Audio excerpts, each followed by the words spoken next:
החלטה חסרת תקדים של בית המשפט בבלגיה מעוררת סערה בעולם כולו. שני אחים תאומים, בני 45, סבלו מחירשות, קיבלו בעצם אישור לשים קץ לחייהם בבית משפט, אחרי שהם החלו בתהליך שסופו עיוורון.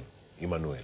כן, רפי, לפני חודש, אדי ומרק נכנסו לבית החולים בבלגיה וקיבלו את הזריקה הקטלנית ששמה קץ לחיים שלהם. הנה אנחנו רואים אותם פה, אחים בלגים זהים, תאומים, שעשו הכל ביחד.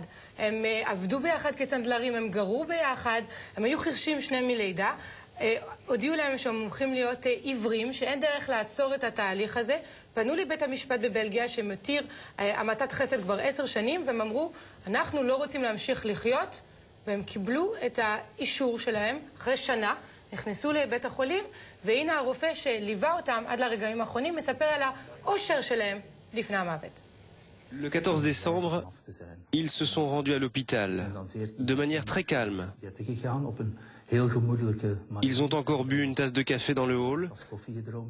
Tout se passait très bien.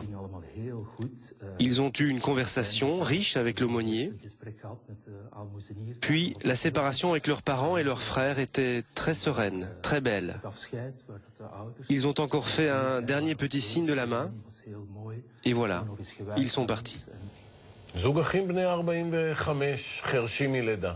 נכון, שלא רצו גם להפוך להיות עיוורים. למה? הם חיים ביחד, בעצם הם פיתחו לעצמם שפת סימנים, והם הבינו שאם גם יאבדו את הראייה שלהם, אז לא יישאר להם שום דבר, אלא מגע.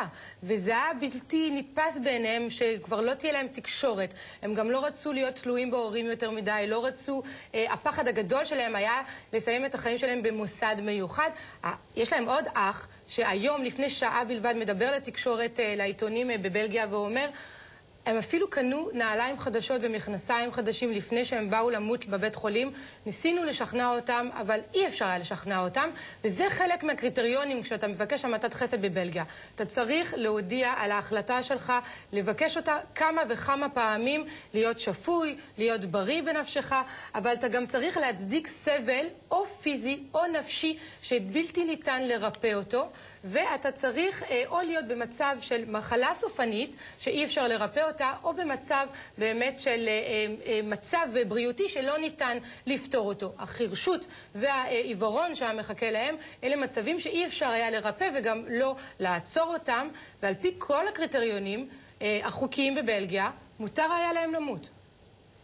Quant aux souffrances, elles étaient sans doute pas d'ordre physique, mais bien d'ordre psychique, puisque aucune autonomie.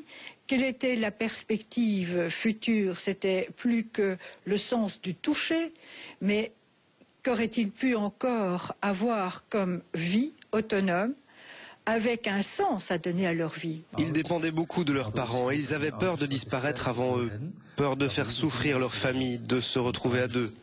כן, קודם כל צריך להגיד שבלגיה בכלל ליברלית בהיענות לאנשים שמבקשים לעזור להם, להמתת חסד מה שנקרא, ועדיין המקרה הזה מאוד שנוי במחלוקת שם. כן, זה נכון, מאז שנת 2002 בעצם בלגיה מתירה המתת חסד, ורק בשנה שעברה היו 1,400 מקרים בערך, אבל רובם אנשים במצב של מחלה כמו סרטן במצב סופני, ובאמת אנשים שהם פשוט בסוף חייהם ועוזרים להם להקל על הכאבים האחרונים, וזה לא המקרה שלהם, הם היו רק בני 45 והם לא היו בסכנת חיים, הם יכלו להמשיך לחיות, אבל לא בתנאים האלה לפי דעתם, ויש דיון כזה שמתעורר של למה לא התאבדו, למה לא לקחו את החיים שלהם לבד, ולמה היו צריכים לפנות לבית המשפט בשביל זה, דיון שהגיע לדיון סוער בטלוויזיה הבלגית.